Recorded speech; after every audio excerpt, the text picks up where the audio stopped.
என் பேர் திருப்புர சுந்தரி. எங்கள் வீட்டுக்கார் பேர் பக்ரிசாமி. அவர் வந்து எங்கள் அண்ணன் தான். அவர் வந்து ஒரு பெட்ரோல் பங்க்கில் வேலை செய்திருந்தார் எங்கள் அண்ணன். அப்போது அவர் ஒரு கெஸ்ட் ஹவுஸில் இருந்தார். வந்து கேட்டார் எங்கள் அண்ணங்கிட்ட, எதனா பொண்ணு இருந்தால் சொல்லுங்கன்னு. அப்போ வந்து எங்கள் அண்ணன் சொன்னார், எங்கள் தங்கச்சி இருக்குது, அவருக்கு கொஞ்சம் இதுவாக இருக்கும், ஏஜ் கொஞ்சம் இதுவாக இருக்கும், இப்போ கட்டிக்கிறியான்னு கேட்டார். ஆனால் நான் கட்டிக்கிறேன், நீங்கள் வந்து கல்யாணம்லாம் பண்ணி வைங்கன்ட்டு சொன்னார். அவருக்கும் வசதி இல்லை, ஆனால் அவங்க வீட்லேயும் வசதி இல்லை, நீங்களே கல்யாணம் பண்ணி வைந்தால் வைங்கன்ட்டு சொன்னார். சரி, எங்கள் அப்பா ஒத்துக்குன்னு அவரே கல்யாணம்லாம் பண்ணி வச்சு எல்லாம் நாங்கள் கல்யாணம் பண்ணதுலேருந்து நான் எங்கள் வீட்டில் தான் இருந்தோம் எல்லாம். அவர் கெஸ்ட் ஹவுஸ் போயிட்டு வருவார், வேலை செய்துட்டு வருவார். இந்த பெட்டெல்லாம் இது பண்ணாங்களா அந்த வேலை செய்துட்டு அப்படியே அங்கே வேலை செய்துட்டு இங்கே வருவார், வந்துட்டு இருந்தார். அதுக்கப்புறம் எனக்கு ஒரு கொஞ்ச நாளாக கல்யாணம் ஆகி கொஞ்ச நாள் குழந்தையே இல்லை.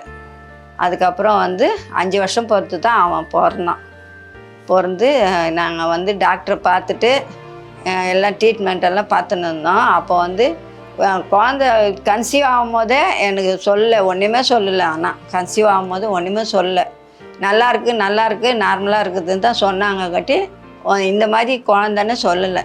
அதுக்கப்புறம் தான் நாங்கள் லாஸ்ட்டு ஸ்கேன் எடுக்க போகும்போது தான் இந்த மாதிரி இதுவாக இருக்குது, உடனே ஆப்ரேஷன் பண்ணணும் ஆன்ட்டு டாக்டர் சொல்லி நாங்கள் ஹாஸ்பிட்டலில் போய் ஆப்ரேஷன் பண்ணி இவன் பிறந்த உடனே அது கூட சொல்ல, நீங்கள் சைல்டு டெஸ்ட்டை பாருங்க ஆன்ட்டாங்க. அந்த சைல்டு டெஸ்ட்டை பார்த்த உடனே தான் அவனுக்கு இந்த மாதிரி ப்ராப்ளம்லாம் இருக்குது ஆனாங்க. அதுலேயும் ஒரு டாக்டர் என்ன சொன்னாங்க, மதர்கிட்ட எதுவும் பொய் சொல்லக்கூடாது, மறைக்கக்கூடாது, மதர்கிட்ட எல்லா உண்மையாக சொல்லணும்னு ஒரு டாக்டர் சொன்னாங்க. அப்போ தான் அந்த ஹார்ட் ப்ராப்ளம் இருக்குது சொன்னாங்க. அப்போது எனக்கு ரொம்ப பயம் வந்துட்டு நான் ரொம்ப கஷ்டப்பட்டேன். சாப்பாடு சாப்பிட மாட்டேன், எதுவும் பண்ண மாட்டேன். ஹாஸ்பிட்டல்லே இருந்தோம் நாங்கள். எங்கள் அக்காலாம் கூட இருப்பாங்க, வந்து போவாங்க. அது அவங்க தான் துணையாக இருந்து எல்லாம் இது பண்ணின்னு இருந்தாங்க. அதுக்கப்புறம் 3.5 வயசுக்கு தான் ஆப்ரேஷன் பண்ணணும் நாங்கள். சரி பார்த்துட்டு டாக்டர்கிட்ட அதுக்கப்புறம் ஒரு லோனெல்லாம் போட்டு கொஞ்சம் சேங்ஷன் ஆச்சு. சரின்னு ராமச்சந்திரா லைட்டுன்னு போய் ஆப்ரேஷன் பண்ணி 3.5 வயசுக்கு ஆப்ரேஷன் பண்ணி அதுக்கப்புறம் நடக்க வச்சு அவன் 3.5 வயசில் தான் நடந்தானே. அதுக்கு முன்னாடி நடக்கவே இல்லை, கீழே தவந்துன்னு தான் போவாங்கட்டி நடக்கலை. 3.5 வயசில் தான் எடுத்து நடக்கவே சொன்னான். அதெல்லாம் பார்த்துட்டு அவர் 18 வயசு வரைக்கும் எங்கள் அப்பா தான் பார்த்தார். அவன் எல்லாத்தையும் வாங்கி கொடுக்குறது கொள்ளுறது எல்லாம் 5 மூட்டை 60 தான் அவர் தான் பார்த்தாரு. இவர்கிட்ட கேட்க மாட்டேன் நான், எங்கள் அப்பா இருக்கிறாருன்னு சொல்லி நான் அவர்கிட்ட தான் எல்லாம் செய்துன்னு எல்லாம் பார்த்துன்னு எல்லாம் இது பண்ணின்னு இருந்தேன்.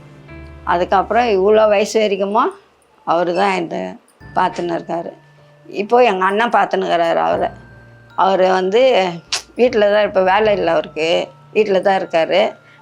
நான் எங்கன்னா விட்டு போனால் கூட அவர் பார்த்துக்குவார் எங்கள் அண்ணன். அதில் தான் கொஞ்சம் நாங்கள் அப்படியே ஓடின்னு இருக்குது. அவரும் எங்கள் வீட்டுக்காரரும் வந்து பார்த்துன்னு போவார். எங்கள் மாமியார் அங்கே உடம்பு சரியில்லாத இருக்காங்க, அங்கே வந்து பார்த்துன்னு போவார். எப்போ வாரத்தில் வரேன், யாருன்னா பக்கத்தில் இருக்கிறவங்கள சொல்லிவிட்டு வந்து ஒரு நைட்டு ட்ரெயினில் வருவார், மறு நைட்டு போயிடுவார் ஊருக்கு. அந்த மாதிரி அவர் வாழ்க்கை அந்த மாதிரி ஓடுது, என் வாழ்க்கை இந்த மாதிரி ஓடுது. அப்படியே படிச்சுன்னு இருப்பார், எதுவும் செய்ய மாட்டார். இல்லை நோட் புக்கு பென்சில் எதனா இருந்தால் அப்படியே கிழிக்கின்னு எழுதிக்கின்னு அப்படியே இருப்பார். இல்லைன்னா எதனா இது பண்ண டிவி பார்ப்பார். டிவியில் வந்து பாட்டு நிகழ்ச்சி வந்தால் இசை அருவி, சன் மியூசிக்கு, அது ரெண்டுத்தையும் மாற்றி பார்ப்போம். பாட்டுன்னா டான்ஸ் இஷ்டம் அவருக்கு, அந்த மாதிரி பார்ப்பார். ரெண்டுத்தையும் மாற்றி நாங்கள் கூட சீரியலுக்கு வரனா போட மாட்டோம், அந்த பாட்டுங்க தான் பார்த்துன்னு இருப்போம். அந்த மாதிரி டான்ஸ் ஆடுறது அதெல்லாம் உட்காந்திங்கன்னா டான்ஸ் ஆடின்னு இருக்கும். அந்த மாதிரி இது பண்ணுவோம். வேலை செய்யுது, பாத்திரம் அந்த இதெல்லாம் கழுவிட்டு வீடு பெருகி துடைக்கிறது அந்த மாதிரி வேலையெல்லாம் செய்துட்டு அதில் ஒரு 6000 ரூபாய் கொடுப்பாங்க. அதை வச்சுன்னு மேற்கொண்டு யாருன்னா கொடுத்தாங்கன்னா அதை அப்படியே வாடகைக்கு கட்டிடுவோம். அது சாப்பிட்றதுக்கு எதுனா கொஞ்சம் இருந்தால் ரேஷனில் போய் வாங்கிட்டு வந்து கொஞ்சம் வச்சுக்கின்னு பருப்பு எண்ணெய்லாம் சக்கரைலாம் வாங்கி வச்சு அதை சாப்பிட்டுக்குவோம். எங்கள் ஹவுஸ் ஓனரு ரொம்ப தங்கமானவங்க. எது வந்தாலும் எது செய்தாலும் எங்களுக்கு எடுத்துகிட்டு வந்து கொடுப்பாங்க. எது வாங்கின்னு வந்தாலும் எங்களுக்கு பாதி கொடுப்பாங்க. எது வேணாலும் நல்லா தாராளமாக அவங்க இது பண்ணுவாங்க. எங்களை இப்போ கூட நான் வீடு காலி பண்ணுறோன்னா கூட வானான்னு வாங்க, இருன்னாங்க. வாடகை கொடுக்க முடியலம்மா. இல்லை நீங்கள் மேலே ஒரு வீடு இருக்குது, நீங்கள் அதில் போய் தனியாக இருந்துக்கோங்க ஆனுவாங்க. நாங்கள் தான் வானம்மா, எங்களுக்கு இதுவாக இருக்குது, சாமான்லாம் எடுத்துன்னு போக முடியாது, அதனால நாங்கள் இங்கேயே இருந்துக்கிறோமான்ட்டு அவங்கக்கிட்ட சொல்லி. ஹவுஸ் ஓனர் ரொம்ப அவங்கள மாதிரி யாரும் இருக்க மாட்டாங்க சார். அந்த ஹவுஸ் ஓனர் மாதிரி யாரும் இருக்க மாட்டாங்க. அவங்க தங்கமானவங்க 2 பேரும், 4 பேர், ஒரு பையன் ஒரு பொண்ணு. அவங்க 2 பேரும் 4 பேரும் ரொம்ப தங்கமானவங்க. பையன் இவனுக்கு எதனா உடம்பு சரியில்லைன்னா கூட வந்து ஓடியாந்து எந்த நைட்டு இருந்தாலும் ஓடியாரோம். ஃபோன் பண்ணி சொன்னோமா, தம்பி இந்த மாதிரி இருக்குதுப்பா, உடம்பு முடியல, என்னென்னு தெரிலப்பான்னா 1 மணி ஆனால் கூட ஓடியாந்து போய் வண்டி எடுத்துன்னு மெடிக்கலில் போய் மாத்திரை வாங்கினாந்து கொடுக்கும். அந்த மாதிரியெல்லாம் செய்வாங்க அவங்க. எதுவும் ஒன்றும் இது கஷ்டம் இல்லை எனக்கு. அவங்க வந்து ரொம்ப கஷ்டப்படுவாங்க எங்களுக்கு.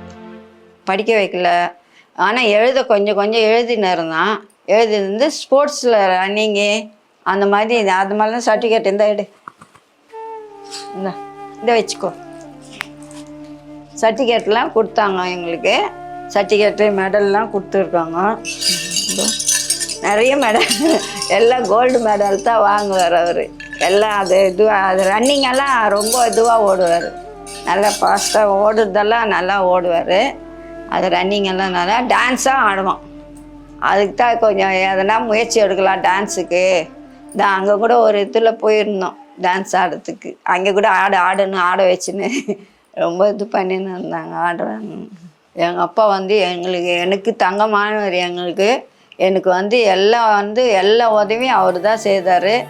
எனக்கு நான் மாசமாக இருக்கும் போது கூட ஹாஸ்பிட்டல் செலவெல்லாம் அவர் தான். நான் எங்கள் வீட்டுக்காரர்கிட்ட கேட்கவும் மாட்டேன். எங்கள் அப்பா தான் பார்த்துக்குவார். எங்கள் அப்பா பார்த்துன்னு எல்லா செலவும் அவர் தான் பண்ணார். அவனுக்கும் ஹாஸ்பிட்டலுக்கும் அவர் தான் இட்டுன்னு போவார் வருவார். அதுதான் எங்கள் அப்பா இருந்து எனக்கு ரொம்ப கஷ்டமாக இருக்குது. இப்போ இல்லாத அவருக்கு ரொம்ப கஷ்டமாக இருக்குது. எனக்கு கை ஒஞ்ச மாதிரி இருக்குது அவர் இல்லாத. அவர் இருந்திருந்தாருன்னா எல்லாரும் ரொம்ப இதுவாக இருந்திருக்கோம் நாங்கள். அதுதான் எங்களுக்கு கஷ்டமாக இருக்குது. எங்கள் அப்பா போயிட்டு இதுவானதுலேருந்து ரொம்ப இதுவாக இருக்குது. உடம்பு முடியாத இருக்குது, சுகர் இருக்குது, ப்ரெஷர் இருக்குது எனக்கு. அதனாலே எனக்கு ஒரு நாள் நான் இவனை கூட்டுன்னு போனால் கூட வெளியே ஆனால் மயக்காய்ச்சி ஊந்துருவானா என்னவோ. ஆனால் இவனுக்கும் தெரியாது இந்த மாதிரி இருக்கிறோமே, அம்மா இப்படி ஊந்துட்டாங்க கொண்டான்னு தெரியாது அவனுக்கு. அதனால் எனக்கு அதே ஒரு பயம் வரும், என்ன பண்ணது எது பண்ணது ஆன்ட்டு ஒரு யோசிப்பேன். நான் யோசிக்கிற நாள் இல்லை. டெய்லி படுக்கும் போதெல்லாம் என்ன பண்ணது, இவனு எங்கே போகிறது ஏதா போகிறதுன்ட்டு யோசிச்சுன்னு இருப்பேன். நீங்கள் தான் எங்கள் உறவே. உங்களுக்கு ஒன்றுமே செய்து கொடுக்கறதுக்கு கூட எங்களுக்கு ஒரு வழி இல்லை. நான் என்ன பண்ணேன், எனக்கு நிஜமான கஷ்டத்தை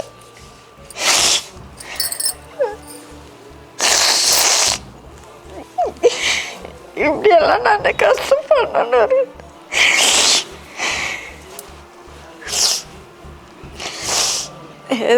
எங்களுக்கு எதனா ஹெல்ப் பண்ணுங்க. என் பிள்ளைக்கு எதனா மருந்து மாத்திரை வாங்கிறதுக்கு ஹெல்ப் பண்ணுங்க. டெய்லி கூட நாங்கள் எதனா கொஞ்சம் வாங்கி எதனா சேர்த்து டெய்லி தான் எதனா வாங்கி செய்வோம். நாங்கள் எங்களுக்கு கஷ்டம்னு ரொம்ப கஷ்டப்பட்டுன்னு இருக்கோம். எங்களுக்கு பார்த்து எதனா கொஞ்சம் ஹெல்ப் பண்ணுங்க.